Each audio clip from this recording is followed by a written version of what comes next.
Hi, I'm Tom, a middle-aged guy from the UK, and I like to build things like these, and this, and sometimes these. In fact, it's basically my only hobby.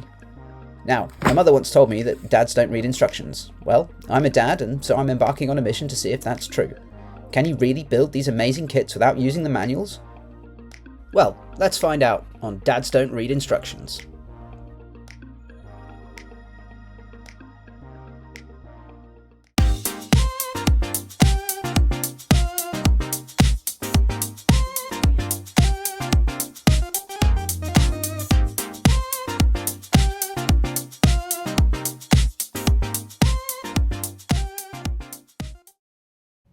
Hi folks, welcome back to Dads Don't Read Instructions. On today's episode we will be looking at the Boba Fett Mech, set number 75369 with a recommended age of 6+.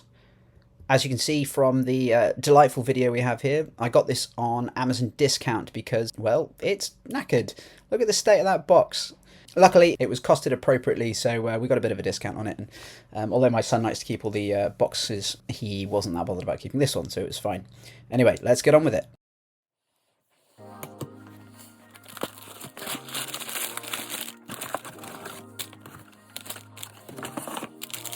We're still listening to Rise of the Red Blade, which we mentioned in our previous Boba Fett related video. Finished now, good book, recommended.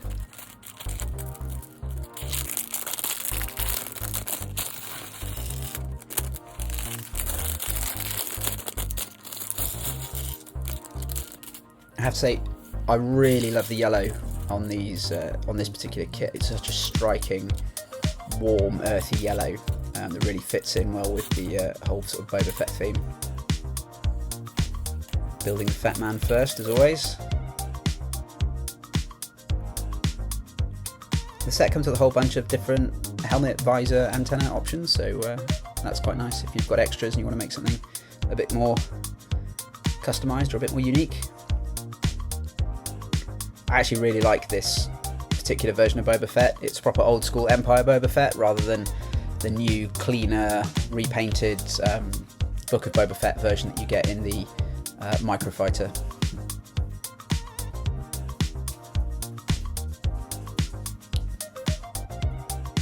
Now, I've built a couple of these mech kits for my son, although they're usually the Avengers ones, and they're usually pretty straightforward.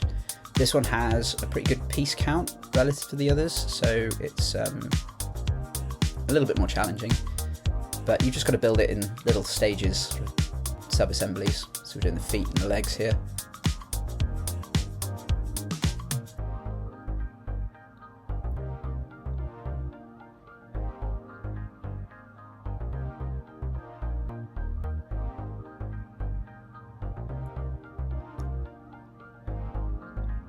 Now the box itself and the instruction booklet image gives us a really good look at how the front of the model is supposed to look, and the way it's been posed open, you can see how the hands and arms are supposed to fit together, which is really helpful. The problem is the back. There are no pictures of the back of the model, so when it came to doing the actual jetpack bit, we had a bit of a problem.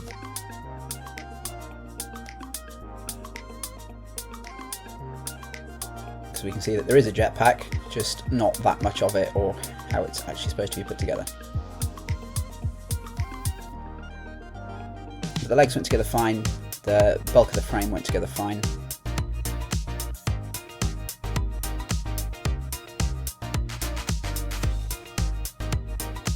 I love the little printed tile, just that nice little bit of extra detail is really good.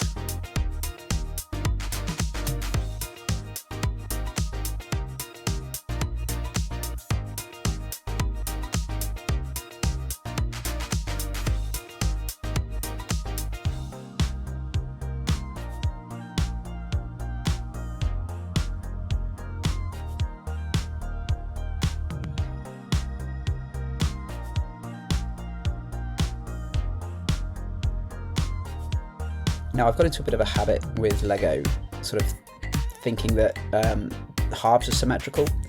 So I was making two arms here, and as I was building one, I was kind of building the other because from the images they looked pretty similar. This was a slight error, however, as the right arm is a little bit different to the left one. and that only really became apparent once we'd finished and we had the leftover pieces.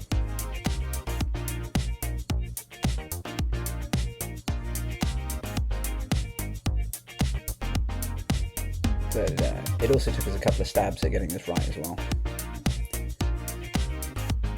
The lower portion hand arrangement of the coloured blocks is very specific, and if you get it wrong it sort of doesn't fit right or it doesn't work properly.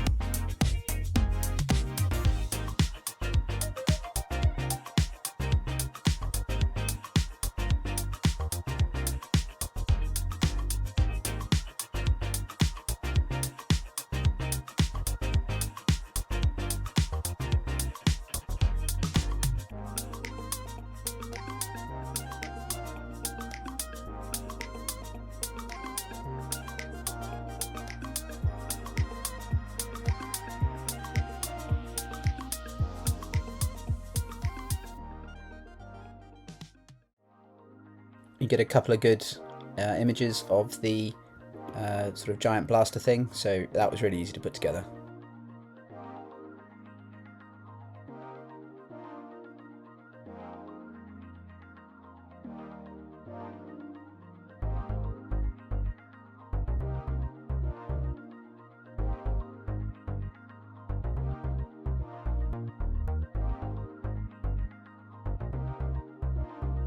Sorry about the positioning of Fett there, it's a little bit off camera.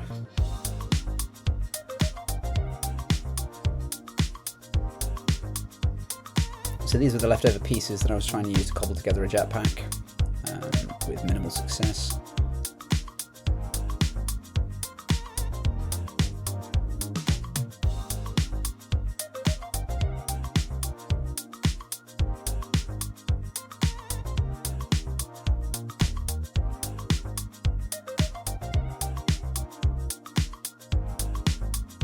The only bit you can see from the front image is you can see the rocket poking up over his shoulder, and then the two exhaust points, exhaust jet or whatever they're called, that are sort of tucked in down the back by the waist. You can see them, but actually how you go about making that happen, I really struggled.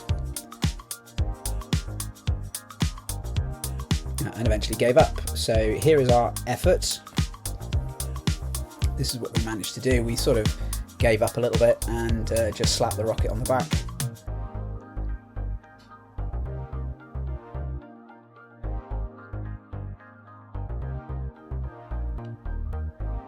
Now there were a couple of little tiny mistakes that we'd made, one of which was on the legs, where the yellow sort of knee bit connects.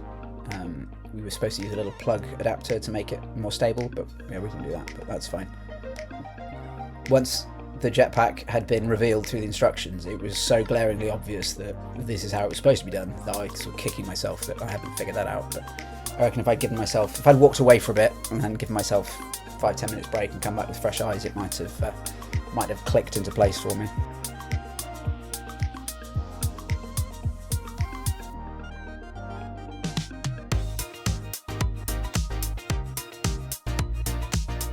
To make a slight adjustment to the right hand.